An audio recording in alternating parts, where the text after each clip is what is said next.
It's 10:28. Do you want me to start? Yes, you could start, Aubrey. And thank you for asking.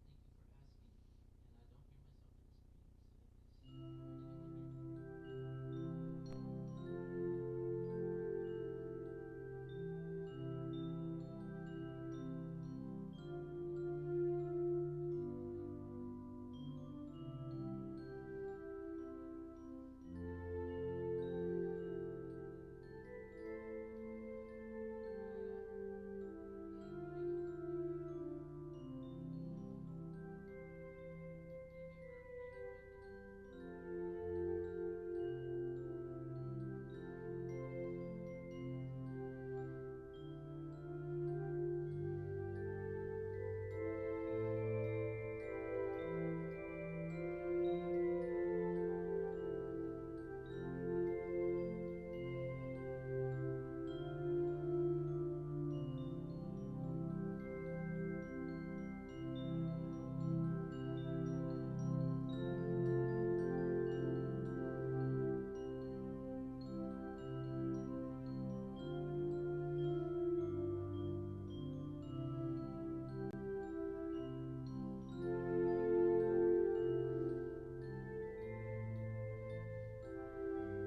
so here we go. I'll go ahead and kick it off. Welcome to the First Unitarian Church of Orlando. I'm Marty Haynie, and I'm a member here at 1U. We welcome all who join us as we explore our Unitarian Universalist faith, which draws us into a community of justice seekers with a commitment to lifelong spiritual growth and compassionate service to the community.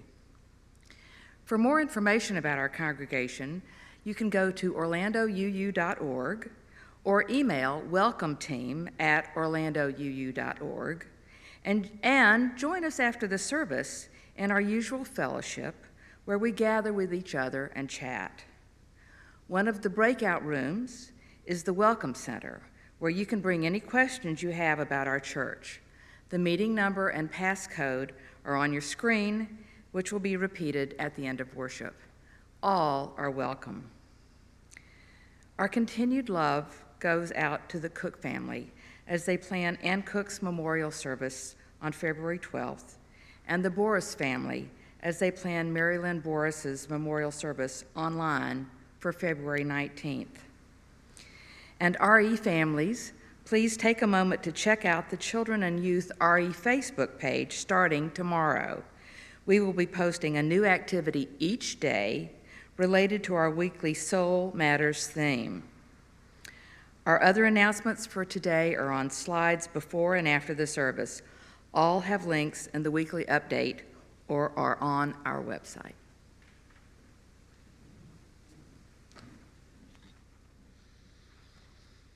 Our call to worship today is a poem from Kristen Moyer, Under the Night Sky.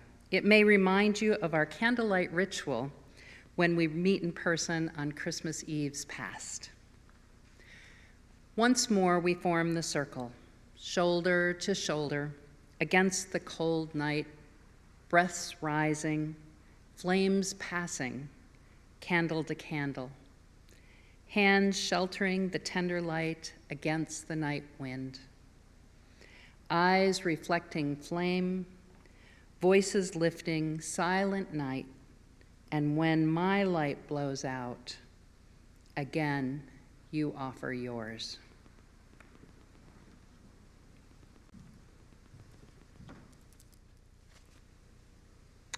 My name is Kathrine Vacarro. Our chalice lighting words for today are, in the light of truth and in the warmth of love, we gather to seek, to sustain, and to share.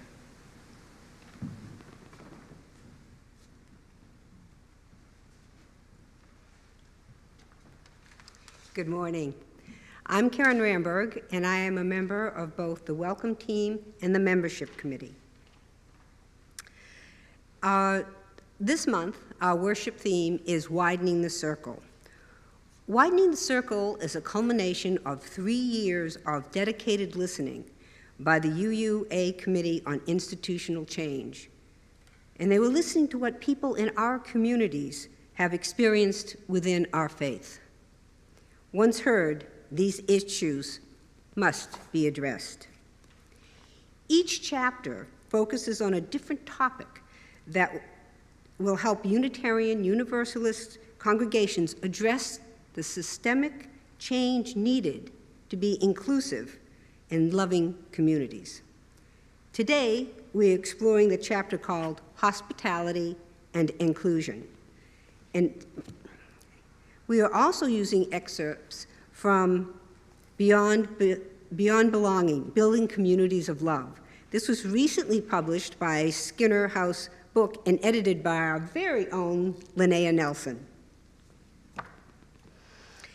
What Linnea and the other essayists address in this book is the direct response to the ideas in Widening the Circle. What do we need to do?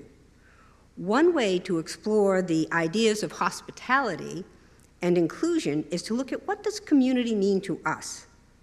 I invite you to write in the chat what community means to you. And later, we will read your responses without your names and hope that you all participate. Thank you. As you are willing, I invite you to sing along with our hymn, number 131, Love Will Guide Us.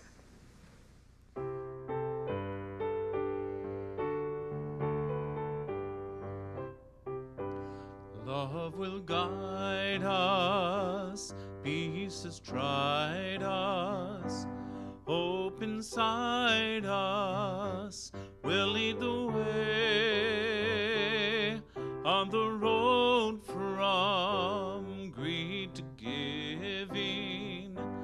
Love will guide us through the hard night. If you cannot sing like angels, if you cannot speak before thousands, you can give from deep within you. You can change the world with your love. Love will guide us, peace has tried us, hope inside us will lead the way on the road from greed to giving. Love will guide us.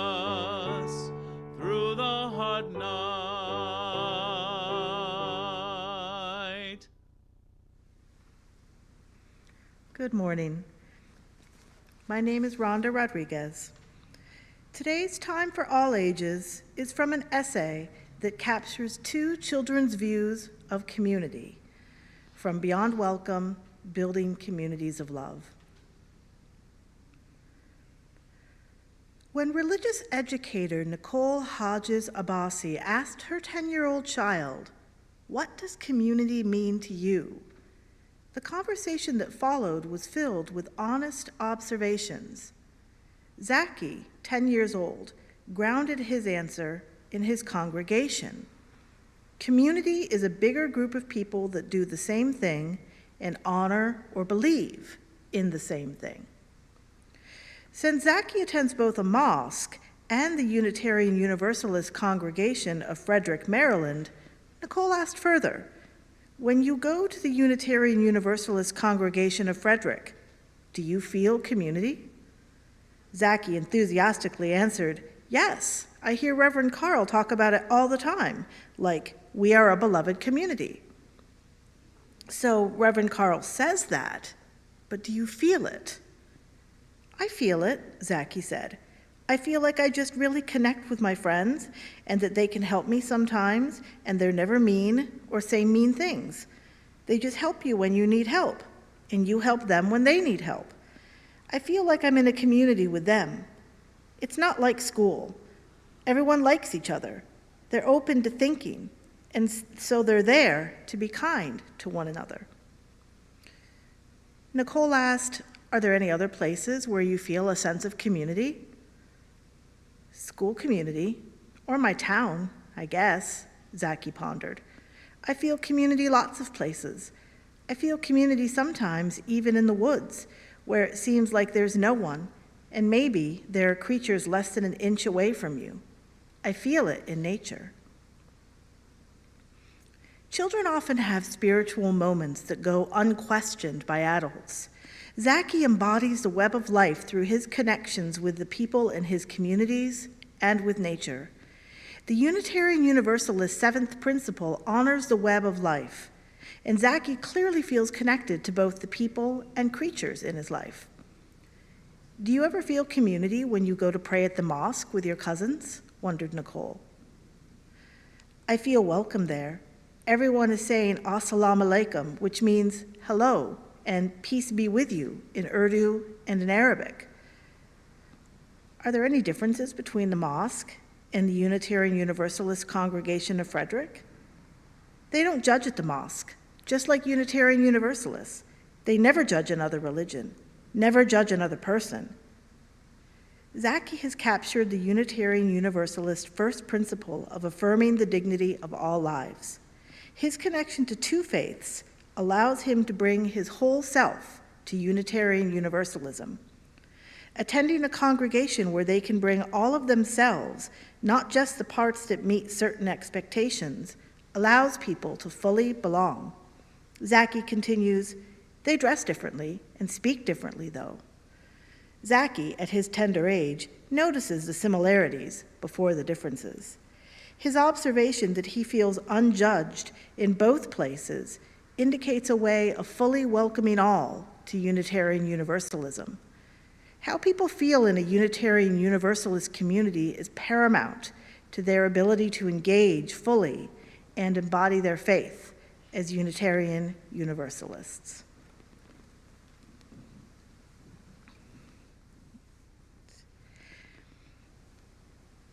So we're looking in our chat on Facebook and YouTube to see some of the responses that you wrote to our question of what is community?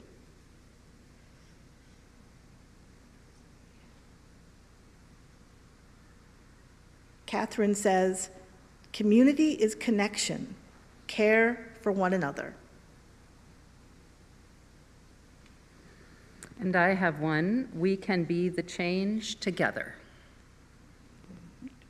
Cindy writes, "Community means being in a positive relationship where I feel supported, where I learn, and where I have the opportunity to support others." Any others? All right, Facebook's buzzing. Ellen says, "Community is compassionate caring for one another." Andy writes, community means acceptance in a social network. Marianne says, in a community, we listen to one another with open hearts. And Jeannie adds, community means everyone is welcome in all activities. Thank you all for sharing. Thank you. And now we will share our joys and concerns. And I did forget to say my name earlier. I'm Linnea Nelson. As we make space for the joys and concerns in this congregation, I invite you to join in our communion of names and add the name of those who are on your heart this morning, whether due to a concern or joy. This community welcomes both your joys and sorrows. Life presents us with many opportunities to feel deeply, and this One You community holds sacred space for all of us and all of our experiences. Please keep Ben Mckay in your hearts. Ben is dealing with some health issues and has good care at home. He prefers not to receive cards at this time, but friends can call him on his cell phone. Ben also shared that he's thankful for his church friends and their well wishes, and we're grateful for Ben too. And we want to keep the Boris family and the Cook family in our hearts as they plan memorial services. And Jim DeLure shares that after a long decline in recent months, his father passed away Friday morning. And for all those who are victims of hate and oppression, may our words today bring more love to the world. And additionally, Karen Ramberg tells us that her niece's husband died unexpectedly yesterday morning.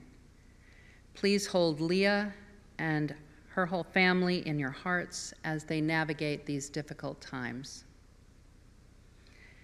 And Marty Haynie's 2 grandchildren have COVID. They are both vaccinated and recovering at home.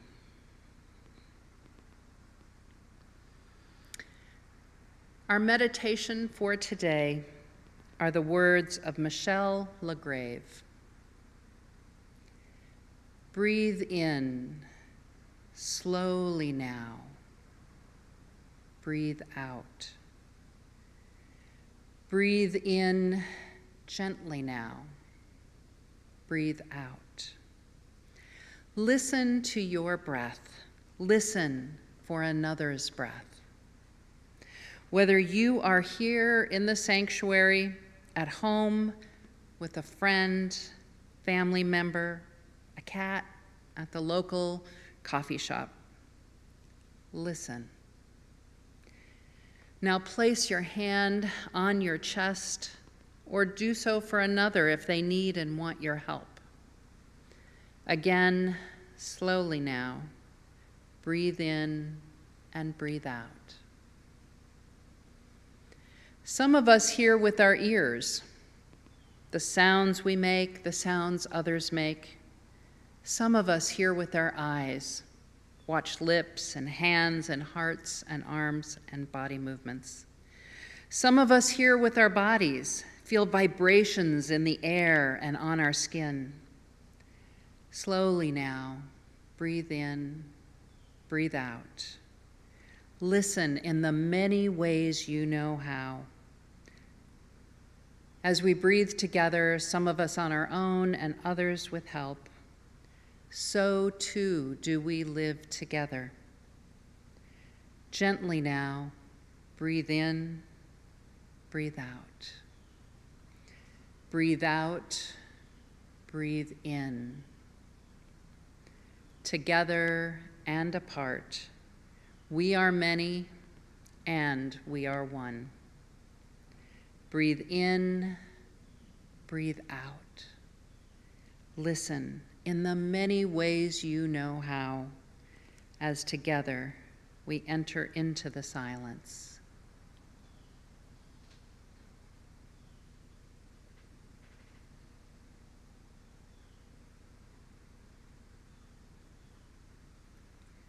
Amen and blessed be.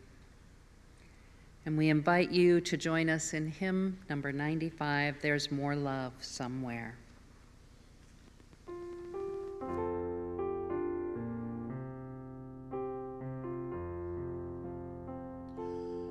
There is more love somewhere. There is more love somewhere. I'm gonna keep on till I find it. There is more love somewhere. There is more hope somewhere. There is more hope somewhere. I'm gonna keep on till I find it. There is more hope somewhere. There is more peace somewhere. There is more peace somewhere. I'm gonna keep on till I find it. There is more peace somewhere. There is more joy somewhere. There is more joy somewhere. I'm gonna keep on till I find it. There is more joy somewhere.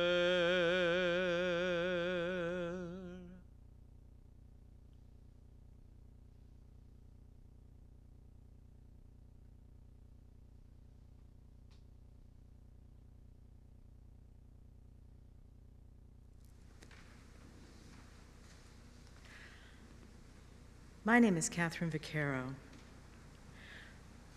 Reverend Leslie Takahashi, chair of the Committee on Institutional Change and author of this essay, Beyond the Both and. I have a manual typewriter on which I wrote my senior thesis in college.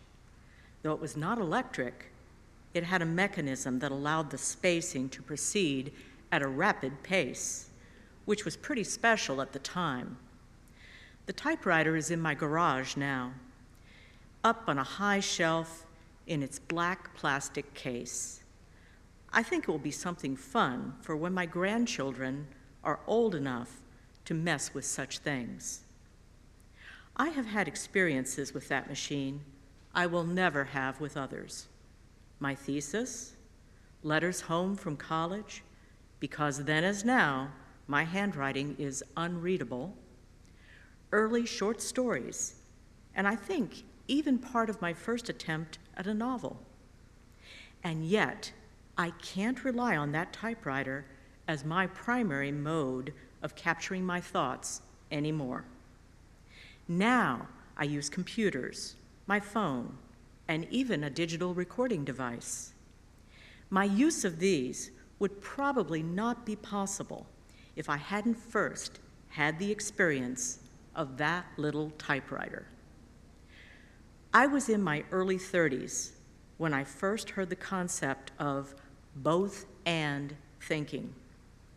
It became one of the pillars of my spiritual life. To move out of dichotomy, out of the binary choice of either or, is to enter a whole new way of thinking. Doing so transformed my life. And now, as we reemerge into this familiar, unfamiliar, known, unknown, hopeful, despairing world of 2021, I am realizing that my old friend is necessary and not sufficient, a bit like the old typewriter. An important step in the journey, but not the final destination. First, I want to sing the praises of my old friend, both and, for a while. The ability to hold two truths that may seem contradictory is still a superpower. Doing so allows us to comprehend that no single truth exists, and that it is within the intersections of many that we often find the most intriguing glimmerings of truth. This era of false news, in which a few pixels can create supposed truths, the way fairy tales made gold from straw, means that we have to understand that something can be simultaneously objectively false and also very convincing and motivating for people who believe it. It is both true that those who are older, and I grow more so each year, have wisdom gleaned from the passage of time, and also true, especially now, that those entering young adulthood have the clearest understanding of the world and its problems.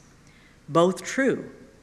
Democracy is a critical value for us Unitarian Universalists, and we have to reevaluate how to exercise it in our congregations. I think of the relationship between each side of both and as joined rather than separated. The way Rainier Marie Rilke talks about love. Love consists of this: two solitudes that meet, protect, and greet each other. As a mixed-race person, I have always lived in a both-and world, and not necessarily with love on either side for the other, even within my own personhood. Back in the day, anti-racism training used to invite us to think of the first person we had met who was of a different race from ourselves. For me, it was my mother. As the product of two people, each from a xenophobic culture, I understood from my youngest days that I was mixed. While I value the nicer sounding multiracial that came later in my experience, I experienced all the complications of mixed. I was neither English ancestors on the Mayflower proper, nor insulated Japanese American community proper. Neither culture was highlighted or celebrated for me, except by one work colleague of my father's who kept telling me to be proud of the Japanese culture my father was trying so hard to relate in those early days. Because of this fracture, I took only small pieces of these inheritances, such as my grandmother's love of English literature and childhood Unitarian stories, and my father's eventual exploration of Japanese art and ceramics. Both and made so much sense to me that I began a practice many years ago of never using the word or. Oldsters also understand, as do disabled people and transracial adoptees, that we live within the frames of multiple cultures. I am grateful for their teachings, so I guess I will make a new friend, multi-and keep the old both-and, since to dwell among them is to have insight into this world. Perhaps our congregations can become places where we understand those who know pain also know great joy. that we can be people celebrating minds and bodies and spirits, that families come in many forms, and that friendship can comfort and challenge and expand us. We need these friends to survive. People who watch such things are predicting that the pandemic will hasten the demise of organized religion in the United States. One reason I believe many organized religions are struggling is their insistence on unilateral truths that never did work for all, probably not even for most. Those people who assured me as a teen that I could pass for white did not understand the landscape of my inner world. Those of us who pine for a simpler world do not understand that that world excluded more people than it included. And our faith, our precious Unitarian Universalism, is not immune to this. How often do we wrestle with each other because someone has nostalgia for a world that only existed for people like them? So, what is our work in service of and living among the multi-and? Perhaps it is to practice questioning more than answering, listening more than questioning, learning more than knowing. Perhaps it is to drag out a slightly unordered collection of truths into our tidy sanctuaries on Sunday morning and not be afraid if the whole mess isn't detangled in 2,000 words. Perhaps it is being able to say, I don't know the answer, but I will still be with you in your pain, and not shunning those whose complexities defy our easy molds. Personally, I find solace in learning from those who live in this complexity on a daily basis and letting their wisdom be a guide. Perhaps it is to honor those before us, those who lead now, and those who will come after us, who all bear truths. And those truths are worth carrying. I know this. I still prefer the word of and to the word or. And now I'm trying to learn to expand my reach to include as many truths as possible and to hold them against each other to see what new wisdom emerges. I invite you now to consider what common phrases or assumptions could be reframed as both and multi-and in our community. Please share your ideas in the chat.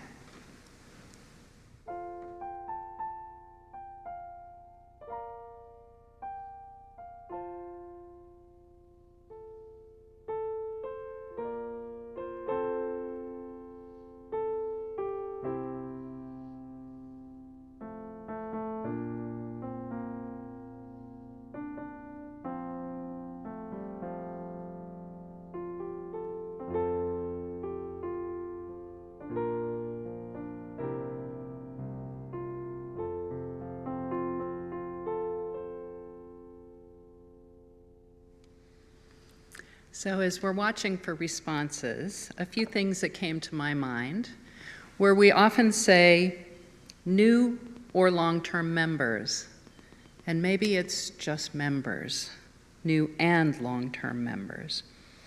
Or we say youth or members, when we could say all members or youth and members. Or perhaps we say families or adults. And as Leslie Takahashi shared in the essay, families come in so many constellations that it's all of us. Do you have any that have come up? No.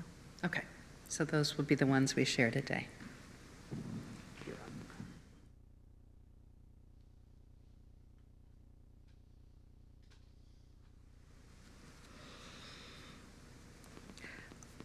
Our February Share the Plate partner is the Coalition of Immokalee Workers, who is a worker-based human rights organization internationally recognized for its achievements in fighting human trafficking and gender-based violence at work. The CIW is also recognized for pioneering the design and development of the worker-driven social responsibility paradigm, a worker-led, market-enforced approach to the protection of human rights in corporate supply chains. 100% of funds from the offering today will go to this month's Share the Plate partner. In the future, please specify Share the Plate if you want your donation to go to them. And now please welcome Cruz Solucio, who will tell us more about the Coalition of Immokalee Workers. Mi nombre es Cruz Solucio, yo soy parte de la Coalición de Trabajadores Immokalee. Nomás para agradecer a ustedes, la Iglesia Unitariana de Orlando, por apoyar la lucha de la coalición en los últimos 10 años. Ha sido 10 años de muchos éxitos, ha sido un tiempo donde hemos logrado cambios importantes. Lamentablemente, pues, llegó lo que es la pandemia del COVID-19 y pues hemos parado un poquito, tal vez en ir a visitar a ustedes directamente para hablar de nuestra lucha en sus iglesias, pero lo estamos haciendo de diferentes maneras, ¿no? Hoy estoy grabando este video para que ustedes también puedan escuchar de nosotros directamente. Durante el tiempo de la pandemia, lamentablemente, muchos trabajadores nos hemos quedado pues trabajando, ¿no? No hemos tenido la oportunidad para quedarnos en casa cuando nos hemos enfermado, porque hemos sido declarados como trabajadores esenciales. Y sí, estamos orgullosos de poder hacer ese trabajo, pero muchas de las cosas, protecciones, ha faltado para los trabajadores. Pero una cosa importante es que no hemos estado solo. Gracias a todas las organizaciones, iglesias a nivel nacional como ustedes, hemos podido tener apoyo. Nos ha llegado mascarillas, hemos sido la primera comunidad en que nos llegaran pruebas aquí en nuestra comunidad, vacunas. Como organización hemos estado trabajando muy duro para que nuestra comunidad esté a salvo mientras que esta pandemia pase. Gracias al programa de comida justa, en los ranchos participantes en el programa, hemos trabajado juntos con las compañías a garantizar derechos para los trabajadores, pero también protección para los trabajadores mientras que alguien se enferma del COVID-19. Así es que importante entonces invitar a ustedes a seguir apoyando la lucha que estamos llevando aquí en nuestra comunidad. Los cambios no llegan solo, sino que con apoyo de toda la gente, los aliados en todo el país, esto vamos a poder salir adelante. Por eso este 2 de abril estamos invitando a todos a que se unan con nosotros en una gran marcha de 5 millas que tendremos en la ciudad de Palm Beach, donde está la casa de Nelson Peltz, uno de los miembros de la mesa directiva, propietario de Wendy's, que tiene un poder importante para que Wendy's por fin se una al acuerdo de comida justa. Así es que desde ya hacemos la invitación el 2 de abril para la gran acción en Palm Beach. Muchas gracias.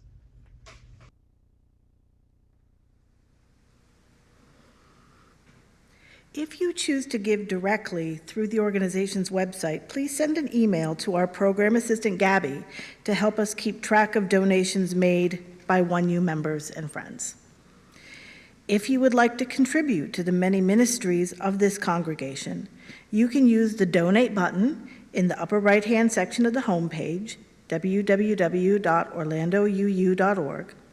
You can write a check made out to First Unitarian Church of Orlando, or you can send a text following the instructions in the weekly update.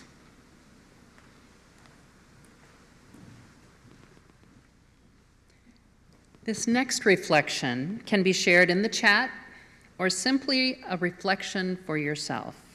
The question is, what assumptions do you find people often make about you in this community?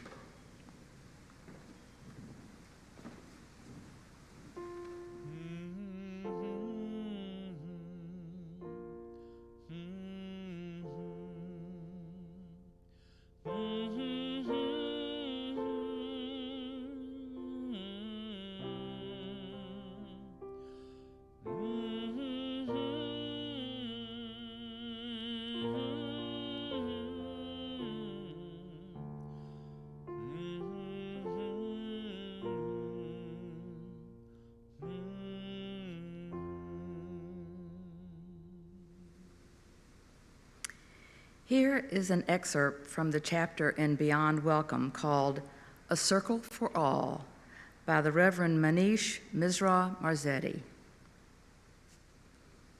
It is April 2020. I walk into my local post office tense and afraid. We are under shelter-in-place orders in the state of Michigan because of the novel coronavirus, and I am urgently scanning my environment. The X's marked out on the floor do not appear to be 6 feet apart, and the individual in front of me in line is not wearing a face covering.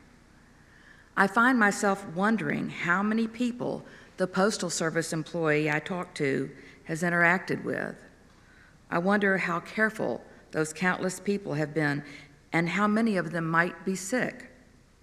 Though I am a religious leader with years of spiritual practice related to deepening my sense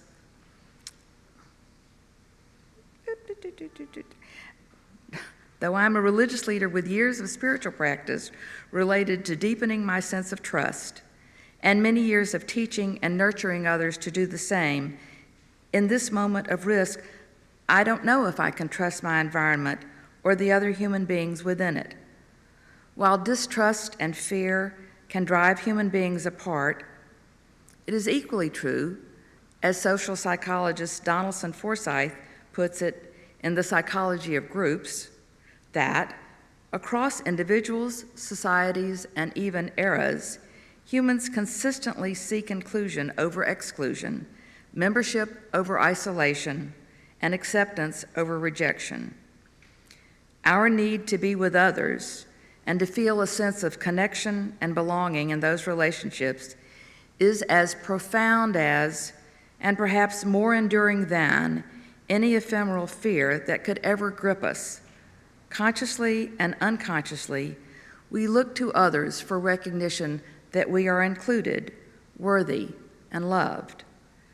Perhaps precisely because of the uncertainties and dangers that life can throw our way, we want to know who we can trust and rely on for support, love, and care. This knowing helps build a bridge of mutuality, mutual caring, which becomes the basis for belonging. This ever-present, often unspoken social process companions us on our unfolding life journey, defining painful moments of exclusion and other treasured moments of feeling cared for, valued, understood, and loved. Where are you from? This was the ubiquitous question I was greeted with throughout my childhood and adolescence in the 1970s and 80s. Though I was born and raised in the United States, being a descendant of a relatively recent immigrant group meant that this question was at times a stand-in for, what's your ethnic background? Or, what is the country or nation of your cultural and racial heritage? But the question was rarely, if ever, asked with such nuance and sophistication. It was more simply and linguistically presented as an othering. You don't look like the major racial and ethnic groups that I, the questioner, am familiar with, therefore you are not from here. So where are you from? It was also invariably a demand. As a child, not yet understanding all the layered nuances of the United States history with race and ethnicity, I would answer Pittsburgh, which is my hometown, or Squirrel Hill, my neighborhood within it. And the next almost inevitable question would be, no, where are you really from? What country are you from? The insistence and pervasiveness of this question throughout my youth convinced me that I am not a child of the United States and that I don't really belong in the U.S. The only answer that satisfied and stopped the insistent questioning was India. And so, although I held a U.S. passport and had never lived in any country other than the United States, the ethnic and cultural questioning directed at me convinced me implicitly that I was really a child of India, just somehow lost or displaced. I came to believe that I was a foreigner in my own nation of birth. This lack of belonging, this being held at arm's length as other, was my constant, unambiguous companion.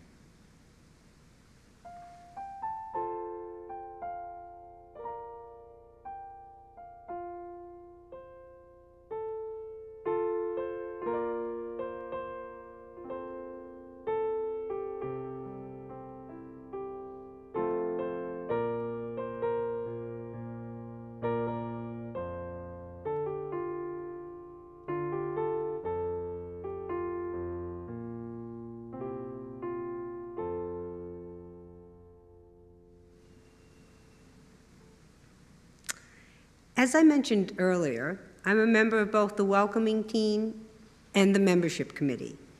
And being welcoming to visitors and casual observers and members and friends is very important to me. I love this 1U community, and I'm always just a little bit surprised when others aren't as taken with it as I am. And it breaks my heart when I see individuals or families come to a service or two and then just drift away. Now, intellectually, I can understand that UU isn't for everyone, but I can't help but wonder, was it something we said or didn't say? Was it something we did or didn't do? As we heard from the essays that we heard this morning, that being welcoming is not simple. It's not easy. It's much harder to do than to actually say. We used to say that we would like to treat others as we would like to be treated. And that really, I think, has evolved. I think we have to learn to treat others as they would like to be treated. But how do you do this when you know so little about them? How do you show interest without seeking to interrogate them? How do you provide them the space to look around and explore without seeming standoffish? The main question here is, what do we have to change in ourselves to be welcoming to all? Because it starts with us. Now, several years ago, this community went through the process of becoming a welcoming community. And I wonder if it's time to renew that. We've grown and explored, and so has society, and maybe it's time to renew that program and take a look at it and see how things have changed. And I would also challenge us to find a program that would help us to be welcoming to people of all colors and cultures, because it begins with us. Now, earlier, you were asked to share an experience where perhaps people made assumptions about you in this community. I would like to take it on a slightly different tack. Is there a time when you did not feel welcome here? Is there a time when you saw or were with someone who did not feel welcome here? What could we have done differently? This is a long path, and let us start it together. May it be so.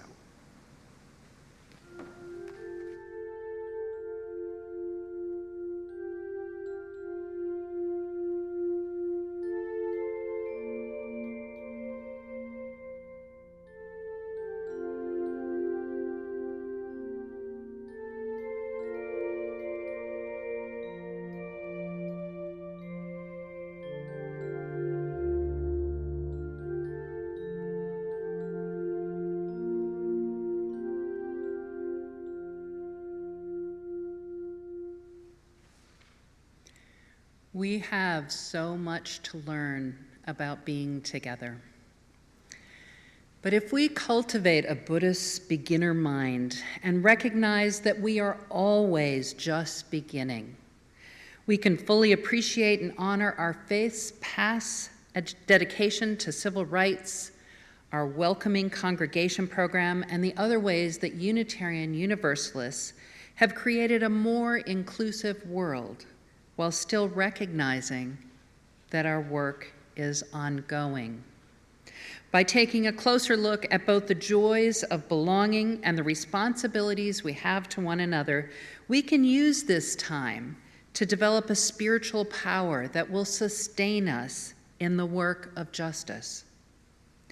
Elandria Williams, former co-moderator of the UUA, upholds the relevance of this work and helps us recognize that it is just beginning by saying, we're actually going to put all that organizing at work in how we build community, how we build spaces of restoration, how we actually help each other realize we are worthy enough to be restored. And well, you can't have abolition if you don't have free space. And if we're not liberated as individuals and as people and as community, we're not going to be liberated, period, because we don't know what that feels like. And Dr. Mark Hicks notes that congregations want to close the gap between their aspirations and the challenging reality of becoming multiracial, multicultural, theologically and generationally diverse, inclusive spiritual communities. We can do this by going beyond welcome as a faith community, to work shoulder to shoulder as we create foundational structures to live into liberation. We need to ask ourselves, who is asking to be part of our beloved communities, and what is holding them apart? Please join in singing our closing hymn, number 121, We'll Build a Land.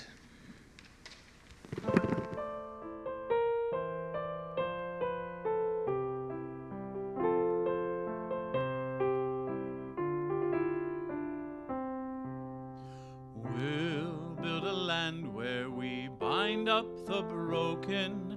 We'll build a land where the captives go free, where the oil of gladness dissolves our mournings. Oh, we'll build a promised land can be.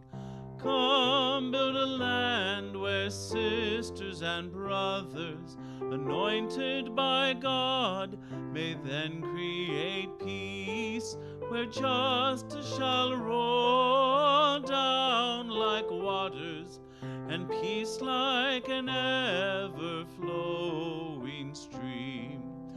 We'll build a land where we bring the good tidings to all the afflicted and all those who mourn, and we'll give them garlands instead of ashes. Oh, we'll build a land where peace is born.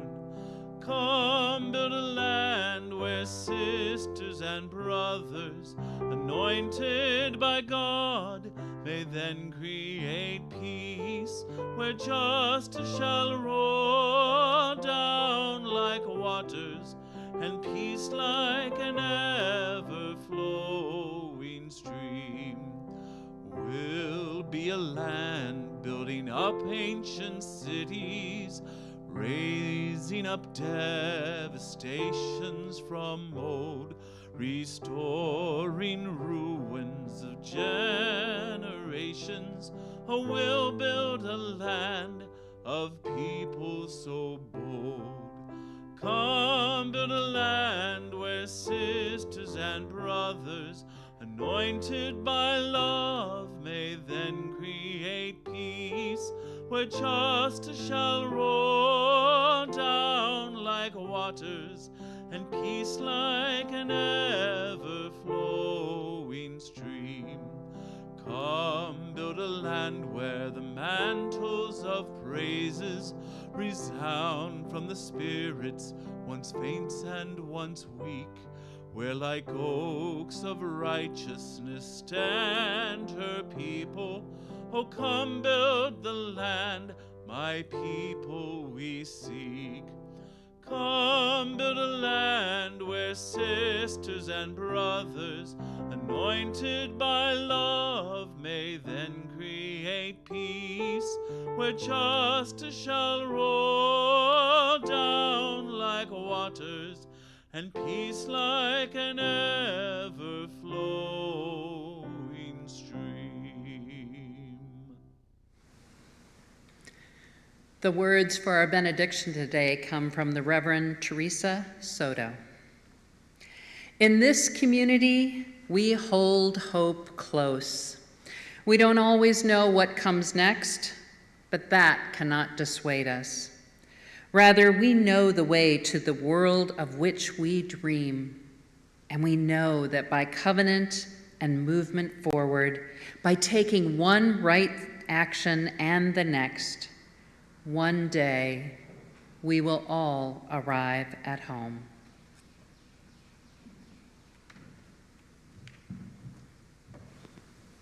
Please join me in extinguishing the chalice. We extinguish the flame, but not the light of truth, the warmth of community, or the fire of commitment. These we carry in our hearts until we are together again.